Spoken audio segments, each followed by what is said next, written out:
ആ നനഞ്ഞ ദിവസം എൻ്റെ കൂട്ടുകാരെ കൊണ്ടും എൻ്റെ ബന്ധുക്കളെ കൊണ്ടും എൻ്റെ വീടിൻ്റെ മുറ്റം നിറയുന്ന ദിവസം, എൻ്റെ മരണവാർത്ത അറിഞ്ഞ് അനുശോചനം ചൊല്ലുന്ന ദിവസം, എൻ്റെ പൊന്നമ്മച്ചിയുടെ വസ്ത്രം കണ്ണീരിനാൽ നനഞ്ഞു കുതിരുന്ന ദിവസം, എൻ്റെ ശരീരം പൊതിയാൻ വെള്ളവസ്ത്രം തിരയുന്ന ദിവസം, ഞാൻ നിത്യം ഉപയോഗിക്കുന്ന ഫോൺ എന്നെ പരിചയഭാവം നടിക്കാത്ത ദിവസം, ഞാൻ ഇടയ്ക്ക് മാത്രം ഉപയോഗിക്കുന്ന പ്രാർത്ഥനാ പുസ്തകങ്ങൾ മാത്രം എന്നോട് പരിചയം നടിക്കുന്ന ദിവസം, ഫ്രീക്കന്മാരായ കൂട്ടുകാരെ കൊണ്ടൊന്നും നമുക്ക് ഒരു ഉപകാരവുമില്ലാത്ത എന്നാൽ ചങ്കായ കൂട്ടുകാരുടെ ചങ്കു തകരുന്ന ദിവസം, കല്യാണത്തിനിട്ട നാം വാങ്ങിയ പുതുവസ്ത്രം ഇന്ന് അയയിൽമേൽ കിടന്ന് നമ്മെ പരിഹസിക്കുന്ന ദിവസം, എൻ്റെ റൂമെന്ന അഹങ്കാരത്തോട് നാം പറഞ്ഞ നമ്മുടെ മുറിയിൽ നമ്മുടെ അനുവാദമില്ലാതെ മറ്റുള്ളവർ നമ്മെ കാണാൻ തിക്കും തിരക്കും കൂട്ടുന്ന ദിവസം, അടിപൊളിയായി ജീവിച്ച എന്നെ ജഡമെന്ന് പറയുന്ന ദിവസം,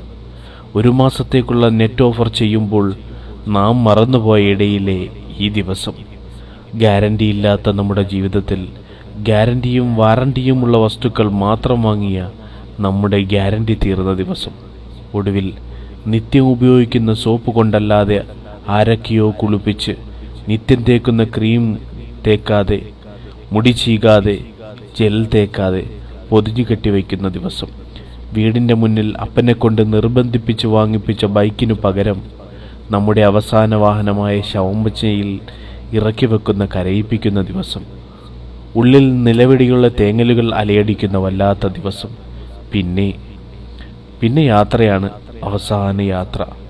AC റൂമിൽ തിരിഞ്ഞും മറിഞ്ഞും കിടന്ന നമ്മെ കിടത്തുന്ന ഇരുളടഞ്ഞ കുഴി, കഷ്ടിച്ചൊന്ന് തിരിഞ്ഞു കിടക്കാൻ പോലും കഴിയാത്ത നമ്മുടെ അവസാനത്തെ മുറി, അതിൽ നമ്മെ ഇറക്കി വെച്ച് ഓരോരുത്തരും ഓരോ പിടി മണ്ണും വാരിയിട്ട് കണ്ണീരും വീഴ്ത്തി നാം കിടക്കുന്നത് നോക്കി നടന്നു നീങ്ങും. കഴിഞ്ഞില്ലേ എല്ലാം? ഇന്നലെ വരെ നീ പേരുകേട്ട കമ്പനിയിലെ മാനേജറായിരുന്നു, വലിയ ഓഫീസറായിരുന്നു. എന്നിട്ടോ ഇപ്പോൾ നീ ജഡമാണ്, വെറും ജഡം. നാളെ നിന്റെ ഇന്നേ വരെയുള്ള സ്ഥാനത്ത് പുതിയ ആൾ വരും. ദിവസങ്ങൾ കാറ്റിൻ്റെ വേഗതയിൽ നീങ്ങും. നിന്നെ മെല്ലെ മെല്ലെ എല്ലാവരും മറന്നു തുടങ്ങും.